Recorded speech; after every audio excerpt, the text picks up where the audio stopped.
আসসালামু আলাইকুম। Hello everyone, welcome to my channel. আজকে আপনাদেরকে বানিয়ে দেখাচ্ছি জর্দা সেমাই।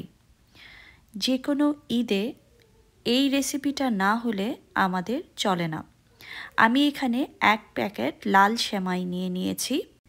এবার একটি হাঁড়িতে আমি পর্যাপ্ত পরিমাণে পানি নিয়ে সেখানে জর্দার রং দিয়ে গরম করে নিয়েছি। একটি হাঁড়িতে আমি 2 চা চামচের মতো ঘি নিয়ে সেখানে কিশমিশ দিয়ে দিয়েছি। আপনারা চাইলে এ পর্যায়ে কাঠবাদাম অথবা পেস্তা বাদাম সেগুলো ভেজে নিতে পারেন। আমি পেস্তা বাদাম দেব, তবে পরবর্তী পর্যায়ে। এরকম কিশমিশ যখন ফুলে উঠবে তখন নামিয়ে নেবেন। এবার এখানে আরও 2 চা চামচের মতো ঘি দিয়ে এখানে সেমাইগুলো দিয়ে দিচ্ছি। সেমাইগুলো হাত দিয়ে অল্প একটু ভেঙে নিয়েছি। খুব বেশি ভাঙতে যাবেন না, ঠিক মাঝ বরাবর যদি একটু ভেঙে নেন তাহলেই চলবে। এবার এগুলোকে হাঁড়িতে দিয়ে সময় নিয়ে এগুলোকে অল্প আঁচে ভেজে নিতে হবে।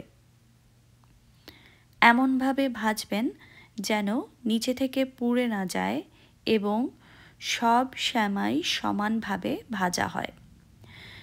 সেমাইয়ে একটা সুন্দর গোল্ডেন কালার আসবে যখন ভাজবেন, তখন আপনারা দেখে বুঝে নিতে পারবেন। এভাবে 2 চামচ দিয়ে এভাবে নেড়ে নেবেন। খুব ভালোভাবে নেড়ে নেওয়ার পর আমি এখানে 2 টুকরো দারুচিনি এবং 2-3 টুকরো এলাচ দিয়ে দিয়েছি। এটা আপনারা ঘিয়ের সাথেও দিয়ে নিতে পারেন। উল্টে পাল্টে ভালোভাবে ভাজা হয়ে গেলে এখানে আমি যে পানি আগে গরম করে নিয়েছিলাম সেটা দিয়ে দিচ্ছি। অতিরিক্ত পানি আবার দিতে যাবেন না, যেন সেমাইগুলো সব এভাবে ভালোভাবে ভিজে যায়, ততটুকুই পানি এখানে দেবেন। এবার এখানে আমি চিনি দিয়ে দিচ্ছি। 1 কাপের মতো চিনি দিয়েছি। 1/4 কাপের মতো দিতে পারেন যদি আপনারা একটু বেশি চিনি পছন্দ করেন সেমাইয়ে। পানির পরিমাণ যদি আগেই বেশি দিয়ে দেন তাহলে কিন্তু এটা একেবারে নষ্ট হয়ে যাবে, কারণ চিনি থেকে এখন আরও পানি বের হবে। এবার এটাকে আমি একটু আলতো হাতে নেড়ে কম আগুনে বসিয়ে রাখছি।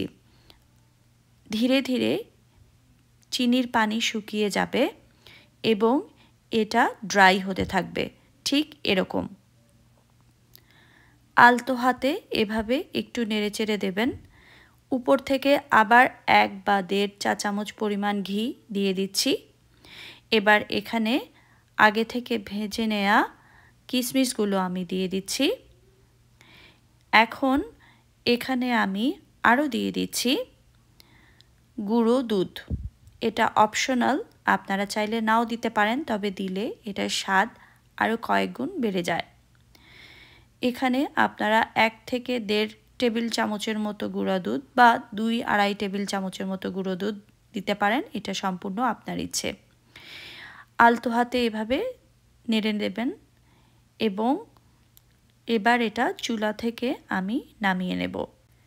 এখন আমি এখানে একটু পেস্তা বাদাম মিশিয়ে দিচ্ছি। আপনারা আপনাদের পছন্দ অনুযায়ী যে কোনো বাদাম দিতে পারবেন। যখন আপনারা এটা সার্ভিং ডিশে নেবেন তখন সেমাই যখন একটু ঠান্ডা হয়ে আসবে, কাঁটা চামচের সাহায্যে এভাবে ধীরে ধীরে সেমাইগুলোকে ছাড়িয়ে নেবেন। আশা করছি রেসিপিটি ভালো লেগেছে। ভালো লাগলে রেসিপিতে একটি লাইক দিতে ভুলবেন না। আমার চ্যানেলের সাথেই থাকবেন। ধন্যবাদ সবাইকে। আল্লাহ হাফেজ। Thank you.